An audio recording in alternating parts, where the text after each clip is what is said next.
You know, I think anybody who's listening right now, if you want to set yourself up for success, ask yourself how much risk you've taken in the first 10, 15, 20, 30, 40 years of your life.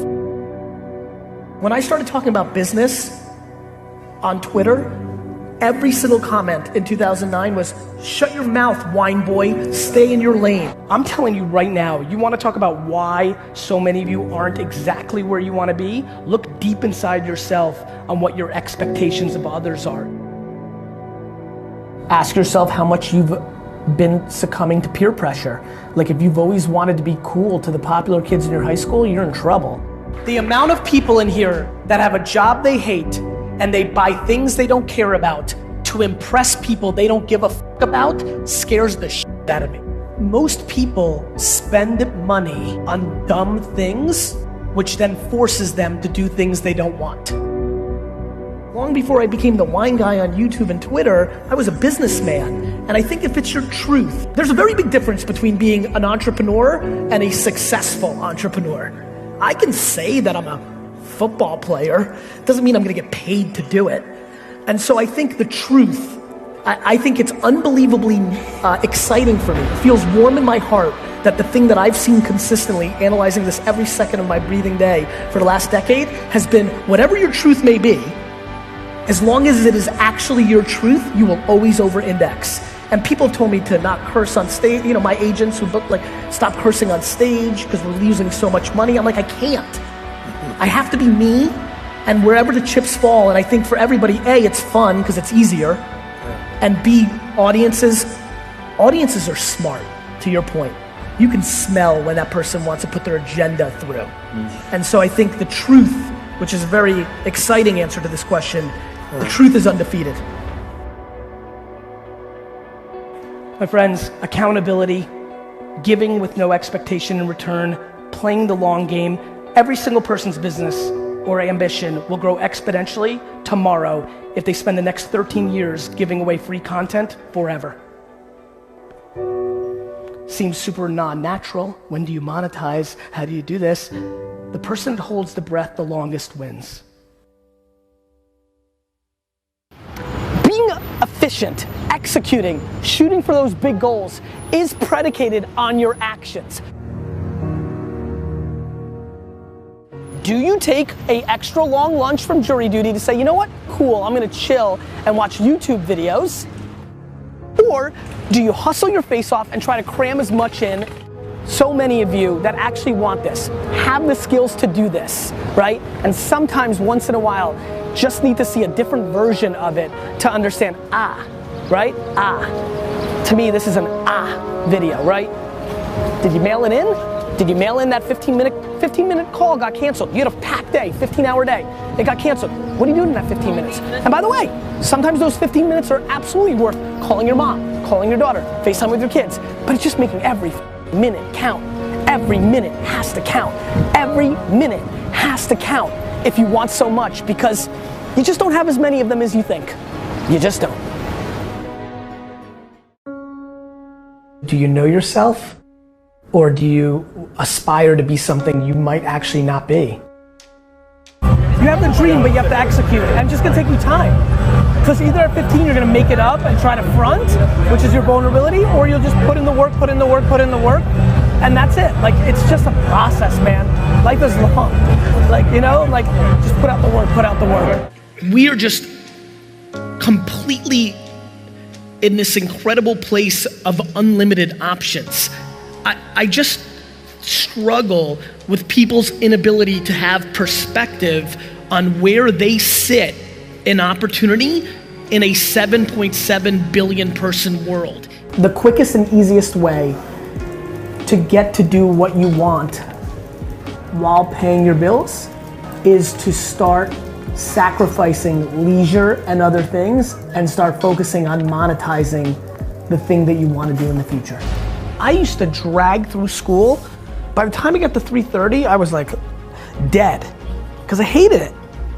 So you can't put in the hours unless you love it. That's why I believe loving it leads to the most success, because I think somebody else loves what you don't love, that you're doing for money, thus they'll be more successful because they're gonna do it for 19 hours. Now there's talent. Yes. You may not love singing and you open up your mouth and you sound like Whitney Houston. That's real. You may not love, there's athletes, absolutely, I know them, who are not passionate about their sport, but they were born 6'10" and very coordinated. So it happens, but I think that's the rarity. I am remarkably stunned by the lack of accountability in our society. Everything wrong at VaynerMedia, anything that ever happens, any piece of content, anything that ever happens in my life, 100% is my fault.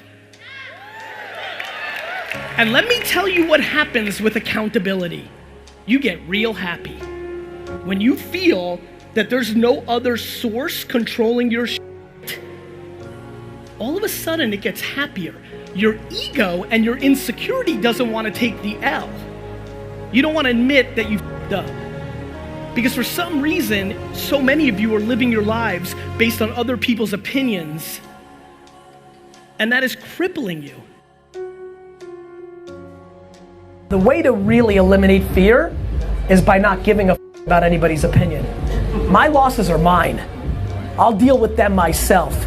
I don't need your 2 cents. You're losing plenty on your own. Patience and inner voice makes you unbeatable.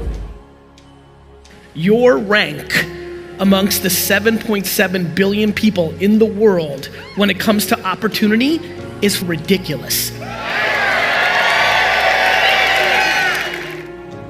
To have a special life, you have to do special things. And that usually means putting in the work and loving it. You take your advantages. Some advantages are experience. Some advantages are youth. You have to deploy patience. It's not gonna happen overnight. Right, that's what I learned from you. You know, I put out content for 8.5 years before anybody gave you have to dream. Please factor in what the world's going to be like in 2019 to 2025 versus looking at what the world was like 2009 to 2015. Way too many decisions by way too many people are being made by factoring in the past without anticipating the future. Forget about Benzes and shoes and homes and planes. The ROI of life is not money, it's being happy. And when I look at the people that I see that are happy, regardless of their income levels or success or fame or notoriety or money, so much of that is completely predicated on the fact that either their parenting or circumstance helped them have actual perspective to what the hell is going on here. Do you know what I wish for all of you 25-year-olds in here? That you knew how young you feel at 40. News alert, you're gonna kind of feel exactly the same. I don't think there's anything wrong with chasing money. I just think that it's usually the quickest way not to get it. It's crazy how I feel my whole life. Never had peer pressure, never did anything, ever, that I didn't want to do because I just didn't value somebody else's opinion over mine. And that comes from good parenting, circumstance, DNA, a million things. I don't know how to teach that. What I'm just trying to do is I'm trying to become, in a weird way, I like being popular because I become your courage. I think the most flattering thing that's happening to me in my life is I'm becoming people's courage. Because when they take risk and they take ridicule, they point to me. And then I tell their parents to go f themselves.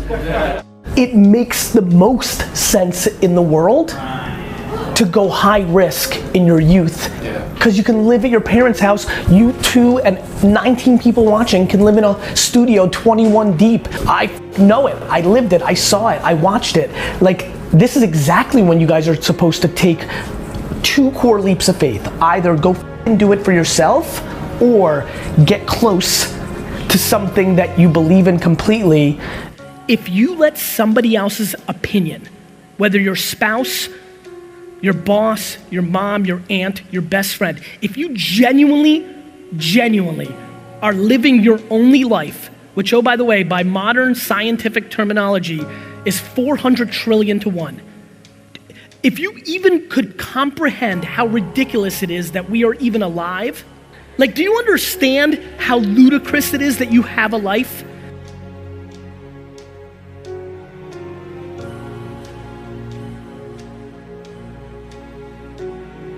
This phone is more powerful technology-wise than the computers that Ronald Reagan had to run the free world. This thing, while you lay in bed from 7 p.m. to 2 in the morning, is your gateway to get out of the thing that you complain about.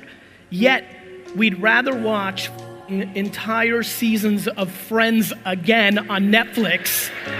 The one thing that connects everyone here, regardless of you're winning, you're losing, company, employee, entrepreneur, the one thing from coast to coast that connects every person here is the one asset that we should all be chasing is attention.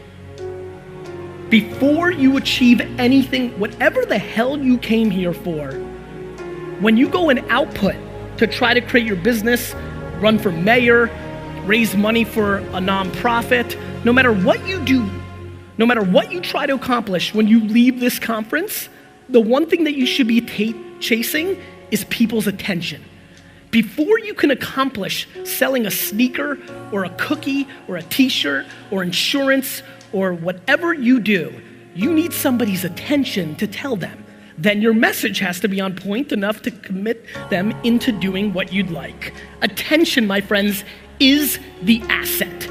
Nothing else is important to me besides attention. The reason I've always adapted to new content and new platforms, the internet itself, email, YouTube, Google AdWords, Facebook, Twitter, podcasting, all of it. The reason I've always done well with that is my religion above anything else is where is the attention today and potentially tomorrow, not what worked yesterday. There's nothing mathematically in life that can happen that is more ridiculous than the fact that you got one. You're more likely to get struck by lightning 14 times than have a life. Forward, forward, forward. Mindset, all of that leads to one thing. If you do not become a practitioner of how to communicate on the social networks of today, you are 100% irrelevant. Don't like it? Tough. Figure it out, execute it. My friends, negativity can lead at halftime. Kindness always wins the game. Your life is predicated on when you get real quiet and you can't hear another person's 2 cents.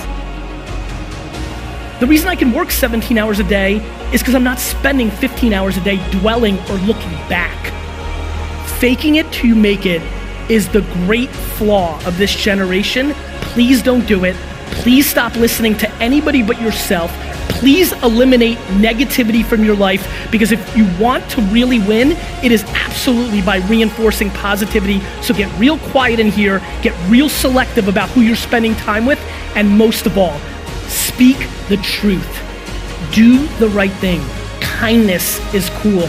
Truth is cool. Don't act like you've made it. Talk about the journey of trying to make it.